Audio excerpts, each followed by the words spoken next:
Es la marca de moda y lujo más valiosa y exclusiva de todo el mundo.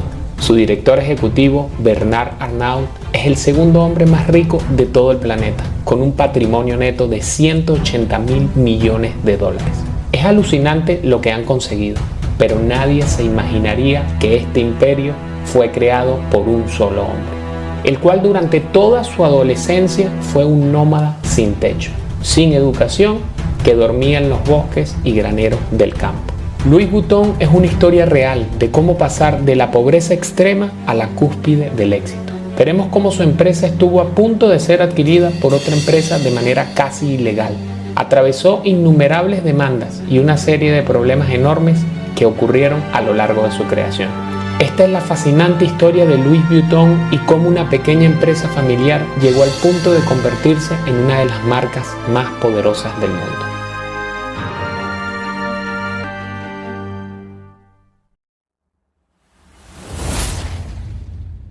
Louis Vuitton nació en 1821 y creció trabajando en la granja de su familia en Francia.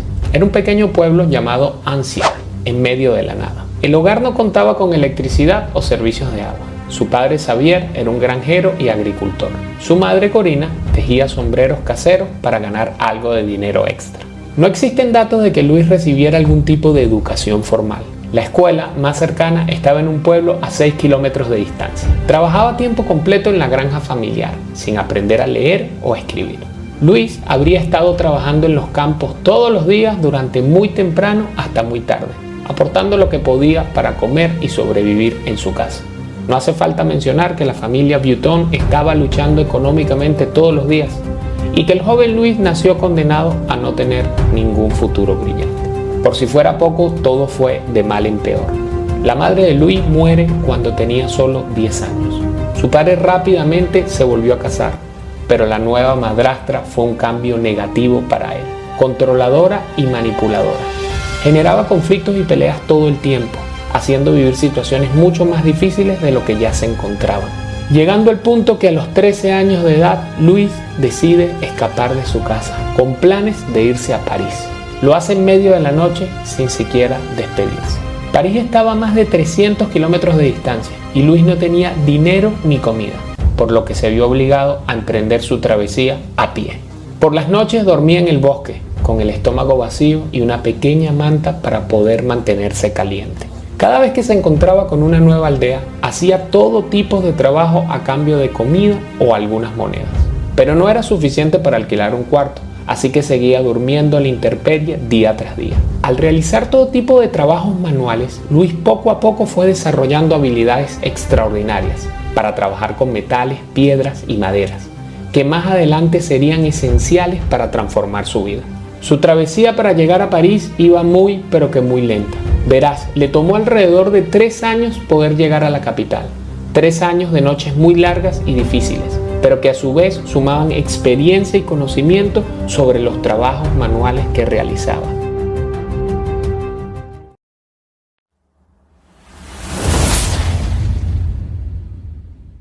Tras su llegada a París, Louis buscó trabajo lo antes posible, tocando cada puerta de cada taller, donde logró conseguir trabajo como aprendiz de maletas para viajes. El taller confeccionaba equipaje a la medida para sus clientes, además de empaquetarlas y desempaquetarlas cada vez que un cliente se disponía a salir de viaje. Un trabajo muy artesanal y personalizado. El estar ahí le permitió conocer a muchas personas de clase alta que buscaban equipajes a la medida para sus viajes. Louis trabajó durante varios años en el taller, aprendiendo el oficio al máximo y conociendo los detalles y trucos para cada vez más mejorar sus piezas. De hecho, en 1851 la emperatriz de Francia acabó siendo una de sus clientes debido a la calidad y detalle de su trabajo. Quedó tan impresionada que le ofreció diseñar y construir para ella todos sus equipajes. Se podría decir que este sería el mayor honor que podría alcanzar alguien en su carrera. Louis había pasado de ser un adolescente sin hogar y sin nada a desempeñar un prestigioso trabajo entre la realeza. Eso era un gran logro para su vida, pero Louis Vuitton tenía una visión aún mayor para su futuro. Tras casarse a los 33 años, utilizó sus ahorros para montar su propio negocio y abrió su primer taller de fabricación de equipajes en París para empezar a vender sus propios productos. Louis se había dado cuenta de un gran defecto en el equipaje de la época. La mayoría eran hechas de cuero y tenían la parte superior redonda en forma de cúpula, para que cuando lloviera rodara por la parte superior hasta el suelo. El mayor problema era que resultaba imposible apilarlas, sumadas que para transportarlas tenían que llevarse una en una. Era un proceso tedioso y lento. Louis empezó a experimentar con distintos materiales y descubrió que la lona era más ligera, duradera y resistente al agua, por lo que sus baúles podían tener la parte superior plana. Así todo era más eficiente, ya que ahora era posible apilarlos y empaquetar varios baúles a la misma vez. Eran más compactos y más prácticos. El nuevo diseño de maletas de Louis supuso el nacimiento del equipaje moderno. A estas alturas ya se había labrado una reputación profesional, teniendo en su cartera de contactos a la clase alta de la fecha. Con el lanzamiento de su nueva línea de maletas fue inminente su éxito abrumador. Incluso creó un catálogo Louis Vuitton para que los clientes pudieran ver los productos que tenían disponibles y encargarlos antes de enviarlos a sus casas. A los 2 años de crear sus nuevas maletas, que ya eran consideradas accesorios elegantes e imprescindibles entre los ricos, se convirtió en un símbolo de estatus. La marca se había hecho tan popular que recibía pedidos a nivel mundial. Incluso empezó a recibir pedidos de miembros de la realeza, de países tan lejanos como Egipto. En 1859, Louis obtuvo suficientes beneficios como para contratar a un equipo de 20 artesanos que lo ayudarían a cumplir sus pedidos. Abrió un nuevo taller en las afueras de París. Para aquel entonces, cada vez más gente empezaba a viajar en tren y en barco, por lo que el número de sus clientes potenciales aumentó exponencialmente. Viajar ya no era un pasatiempo exclusivamente de la realeza y los ricos. Personas de clase media necesitaban también equipajes de alta calidad. Parecía que Louis lo había conseguido todo y que seguiría triunfando el resto de su vida. Desgraciadamente no fue así. Francia se dirigía a la guerra y la tragedia estaba a punto de golpear una vez más a Louis Vuitton. En 1870, cuando Louis tenía 49 años de edad, estalló la guerra franco-prusiana. Louis tuvo que huir de su casa para vivir hacinado en un refugio con miles de personas. Los suministros de alimentos eran extremadamente escasos y temían todos por sus vidas. Pasado este conflicto, Louis vuelve a su taller en 1871. Todo estaba destruido, las ventanas destrozadas, el equipo robado, su taller se encontraba en ruinas. Todo por lo que había trabajado tan duro ya no estaba. En lugar de rendirse, decidió utilizar sus pocos ahorros que había guardado celosamente durante este periodo para reconstruir el negocio y juró que sería incluso mejor que antes. Con tanta gente desplazada por la guerra, había muchas más tiendas vacías, disponibles y a muy buen precio para alquilar en toda la ciudad. Así que Louis Vuitton aprovechó esta circunstancia para abrir su nueva tienda en un lugar mucho más cómodo y aristocrático de París. Era perfecto porque estaba justo al lado de la estación de tren y del Gran Hotel. Así que los viajeros que necesitaban equipaje nuevo no tenían que ir muy lejos para encontrar la tienda Louis Vuitton. En 1872 sacó al mercado un nuevo diseño de maletas de lona beige con rayas. Se hizo increíblemente popular y a la gente le encantaba lucir su estilo fresco y moderno a la vez. Otras marcas intentaron copiar su estilo, pero sus bolsos eran de calidad tan ridículamente buena que los clientes seguían prefiriendo una auténtica pieza de Louis Vuitton. Durante los 20 años siguientes, Louis siguió trabajando en su nueva tienda de París hasta su muerte, a los 70 años de edad. Pero su legado pudo perdurar gracias a su hijo George, que se hizo cargo del negocio familiar. George expandió la marca por todo el mundo, logrando aperturar una popular tienda en Londres. En ese momento el equipaje Louis Vuitton era deseado por muchos. Otros fabricantes de caja empezaron a hacer falsificaciones. Así que en 1896, George Vuitton creó el ahora icónico monograma LV para que fuera más difícil de copiar. LV eran las iniciales de su padre, en honor al nombre que fundó la marca. Pero también se le ocurrió la idea de añadir un nuevo y revolucionario candado a los baúles, que hiciera imposible que los ladrones pudieran forzarlos. En 1900 la empresa contaba ya con 100 empleados y seguía creciendo año tras año. Todos los empleados recibían formaciones durante mucho tiempo para convertirse en verdaderos expertos, fabricantes de baúles. Incluso al día de hoy, los empleados de Louis Vuitton reciben formación durante 18 meses o 2 años, antes de siquiera confiar uno de los productos de su propia cuenta. La empresa también empezó a expandirse hacia una nueva línea de productos, todo gracias a otro ícono de la moda, Coco Chanel. En 1925 encargó un pequeño bolso en forma de cúpula. Al principio se trataba de un diseño que ella misma había ideado y que era solo para ella. Sin embargo, pasó a producirse en serie y recibió el nombre de Alma.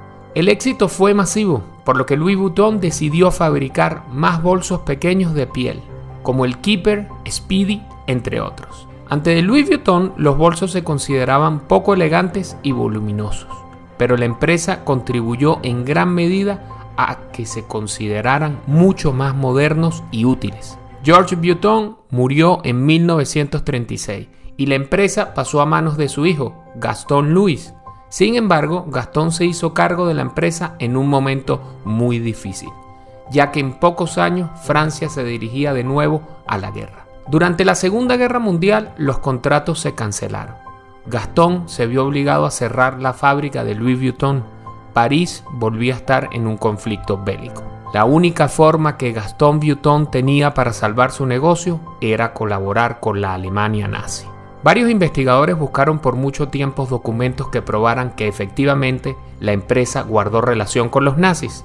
Los representantes de la empresa Louis Vuitton trataron de evitar esto, alegando que todos los documentos de 1930 a 1945 habían sido destruidos en un incendio. Luego de indagar mucho a través de varios historiadores, se descubrió que Louis Vuitton pudo abrir una glamurosa tienda en la planta baja del Hotel Park durante todo el régimen alemán. La única explicación posible era que para ese momento oscuro de la historia, la marca colaboró con los nazis. Otras marcas se vieron obligadas a cerrar porque se negaron a cooperar con los alemanes. Evidentemente, la empresa se avergüenza de esta parte de su historia. En datos extraoficiales se alega que Gastón hizo lo que tenía que hacer para que la empresa sobreviviera. Otros diseñadores de moda como Coco Chanel también colaboraron con los nazis para asegurarse de que su negocio en París no fuera destruido. Si no fuera por su decisión de trabajar con el enemigo, sus marcas probablemente ya no existirían a día de hoy.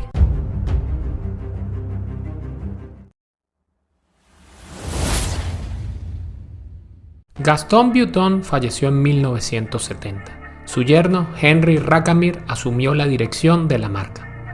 Hablamos de la cuarta generación a cargo de la compañía. La diferencia de Henry con sus antepasados es que tenía mucha experiencia en los negocios, gracias a varias empresas que había dirigido en el pasado. Así que cuando se hizo cargo de Louis Vuitton, fue capaz de elevar la marca a un nivel completamente nuevo. Henry empezó a introducir cambios importantes para que pasara de ser una empresa familiar del campo a la enorme corporación que conocemos a día de hoy. Uno de sus cambios más importantes es que cambió el modelo de negocios, de mayoristas a minoristas. En 1978 ya había expandido Louis Vuitton a muchos otros países, incluido Japón. Las ventas pasaron de $20 millones a $260 millones. En 1984, Henry decidió sacar la empresa a la Bolsa de Valores de Nueva York. Louis Vuitton vendió el millón de acciones valoradas en 63,63 centavos de dólares cada una. Henry aprovechó este impulso con la afluencia de efectivo que empezó a entrar y comenzó a expandirse, abriendo tiendas de manera masiva por todo el planeta. En 1987, Louis Vuitton alcanzó la cifra de los $1.000 millones en ventas. Era mucho más de lo que el joven Louis podría haber soñado cuando abrió su primera tienda en París. Henry también decidió que la empresa debía combinarse con Moet Hennessy, una compañía de bebidas de lujo que producía champán y coñac. Juntos formaron un nuevo conglomerado de lujo llamado LVMH. En teoría, al unirse, les permitiría combinar recursos y expandirse aún más rápido. Por desgracia, tras la fusión, Henry no acabó llevándose bien con el presidente de Moet Hennessy. Así que Henry pidió un promotor inmobiliario de éxito que conocía, llamado Bernard Arnault, que lo ayudara a gestionar esta situación. Por desgracia, al invitarlo como inversor, le saldría el tiro por la culata. Bernard compró en secreto el 43% de las acciones de Louis Vuitton y obtuvo el apoyo de las familias MOA y Hennessy para conseguir más poder en LVMH. Henry se sintió traicionado por el hombre que había traído para ayudarle y llevó a Bernard a los tribunales, exigiendo que dejara de tener la mayoría de las acciones de Louis Vuitton. Pero los tribunales acabaron dándole la razón a Bernard. Henry estaba tan enfadado por haber sido apuñalado por la espalda por su amigo que decidió dejar de trabajar para Louis Vuitton por completo. Por primera vez en casi 100 años, nadie de la familia Vuitton estaba involucrado en la marca. Después de todo este drama y la adquisición casi legal por parte de Bernard, las ventas de Louis Vuitton empezaron a desplomarse. Los periodistas dejaron de cubrir la marca, las ventas disminuyeron, la marca ya no se sentía igual. Durante un tiempo parecía que la empresa podía haber llegado a su fin. Sin embargo, Bernard supo darle la vuelta a la fortuna de la empresa. Louis Vuitton pudo resurgir cuando empezó a colaborar con varios diseñadores de moda durante la conexión de su centenario. Grandes nombres como Vivienne Westwood e Isaac Mizrahi crearon su propia versión del icónico monograma de LV. Crearon productos que los clientes nunca habían visto antes y la gente volvió a mirar con ojos de deseo a todos los productos de la empresa Louis Vuitton. Al final, la inversión de Bernard en Louis Vuitton dio sus frutos. Ahora es el CEO de LVMH y Forbes lo nombró oficialmente el hombre más rico del mundo en el 2021, con un patrimonio neto de más de 180.000 millones de dólares. Por supuesto, como los precios de las acciones se mueven, estos rankings de las listas de ricos cambian, pero casi siempre está entre los 5 personas más ricas de todo el planeta. Sin embargo, de las personas más ricas como Jeff Bezos, Elon Musk, Bill Gates y Warren Buffett, Bernard Arnault es definitivamente el menos conocido, ya que prefiere mantenerse alejado de los focos. Lo que sí sabemos es que tiene una reputación tan despiadada en los negocios que se le conoce como el lobo. Hoy en día el conglomerado de LVMH posee más de 70 marcas diferentes, a través de todas las adquisiciones y fusiones que Bernard ha llevado a cabo. Esta empresa posee muchas de las marcas más lujosas del mundo y sin embargo todo empezó con un adolescente sin dinero y sin hogar.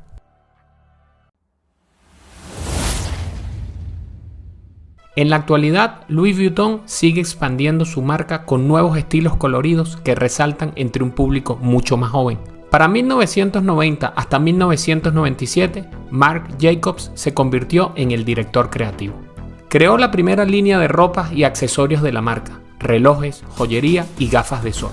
Con el tiempo, abandonaría Louis Vuitton y crearía su propia línea de ropa y accesorios. Louis Vuitton cuida celosamente su marca. Para ello dispone de todo un equipo de abogados en busca de infracciones de derechos de autor. Y no dudan en demandar a alguien si creen que están copiando su marca. Incluso han demandado a Google por los resultados de búsqueda y los anuncios que conducían a la gente a comprar o adquirir bolsos falsos. Sin embargo, Google ganó el caso alegando que no puede controlar lo que sus usuarios ponen y buscan en Internet. Louis Vuitton también ha colaborado con marcas como Supreme, lo que ha ampliado sus potenciales clientes como nunca antes. Aunque parezca mentira, Louis Vuitton también demandó a Supreme por copiar su logotipo, hasta que se dieron cuenta de lo rentable que sería una colaboración. Los artículos de Louis Vuitton Supreme se revenden por una pequeña fortuna. Por ejemplo, el baúl de cuero está a la venta por $125.000. Inclusive una sudadera con capucha Louis Vuitton Supreme supera los $5.000. El problema de las falsificaciones que enfrenta la marca y que tuvo desde sus primeros días del negocio sigue siendo un problema para la marca a día de hoy. Se calcula que cada año pierden cientos de millones de dólares por las versiones falsificadas de sus productos. A pesar de todo ello, la marca lleva 168 años en el mercado y no parece que la detenga nada ni nadie. Louis Vuitton sigue siendo una marca que mucha gente aspira a llegar y se ha establecido entre los ricos y famosos. Actualmente es la marca de moda número 1 en el mundo, valorada en $39.000 millones. Con más de 400 locales en todo el planeta, se puede encontrar una tienda Louis Vuitton en casi todas las grandes ciudades del mundo. Pero, ¿qué piensas tú de Louis Vuitton? ¿Crees que está sobrevalorado por todo el bombo que se le ha dado? ¿O crees que la calidad de sus productos justifica su enorme precio? Valoramos tus comentarios y esperamos que te suscribas para conocer una nueva historia en nuestro canal. Nos vemos en un próximo capítulo.